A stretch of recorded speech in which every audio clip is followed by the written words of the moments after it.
Tokrat en hiter nasvet v zvezi z vsebino spletnih tečajev oziroma z izborom vsebine ali pa tematike za spletne tečaje.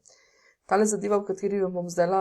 povedala, se namreč dogaja mnogo bolj pogosteje, kot si lahko mislite. Že sam meni se je zgodila z vsaj 2 ali pa celo, mislim, da kar 3 edupodjetniki, zlasti s tistimi, ki šele začenjajo kreirati, bom rekla, nek svoj edukacijski biznis ali nek coaching biznis ali karkoli. In sicer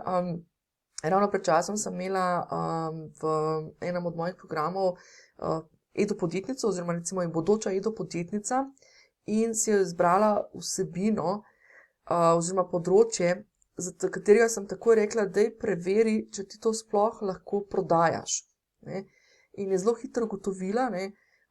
da v bistvu v resnici sploh ne sme te vsebine prodajati, da je ona lahko samo izvaja na nek tak način, je certificirana recimo z tistega področja, vendar pa ne sme prodajati naprej tega znanja iz tega področja. To se pravi, lahko ga aplikativno uporablja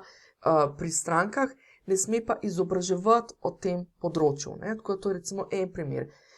En primer z enim edupodjetnikom sem imela, ko je šel v vsebino, za katero v resnici ni usposobljen. Hotel je iti v bistvu, hotel je preko svoje izkušnje podati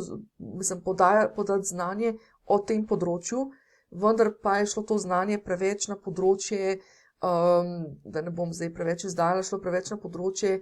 kjer so potrebna zelo specifična znanja, pa bom rekla neke dolgoletne izkušnje. In tukaj se je že to videlo, da mu v bistvu v resnici niti ni uspelo skreirati dobre vsebine, ker se je zaciklal že zelo na začetku, ker so mu manjkale te izkušnje in ta osnovna, bom rekla,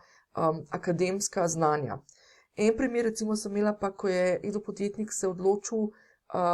prodajati know-how na področju, ki ga pa ne sme predavati online. To se pravi, lahko ga predava in o njem govori, oziroma pač prodaja kot, bom rekla, produkt, če je to v živo v klasični obliki, če pa to izvaja online, pa ni dovoljeno. Tako da dajte tukaj res preveriti, zato tudi vsaka stvar, ki jaz začnem z nekom, sploh ki je nov v nekem edukacijskem biznisu, ga res, bom rekla, preverim, pa ne zato, zdaj mislim,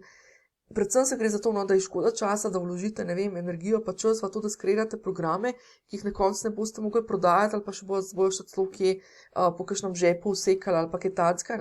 Res ne želim strašiti ali karkoli, ampak vas želim pripraviti, da ko razmišljate, dajte razmišljati o zadevah, ki jih vi že poznate, na katerih že delate, s katerimi imate že več tisoč ur izkušenj. Moja pač filozofija je, da nekje 5000 ur dela na tem področju je minimalno, da v bistvu res lahko naredite dober tečaj, ker boste znali vkomponirati noter tudi zadeve,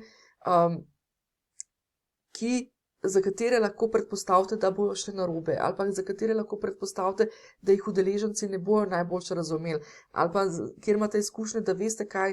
ljudje narobe že delajo in tako naprej. Skratka, ko imate vi dovolj izkušenj na nekem področju,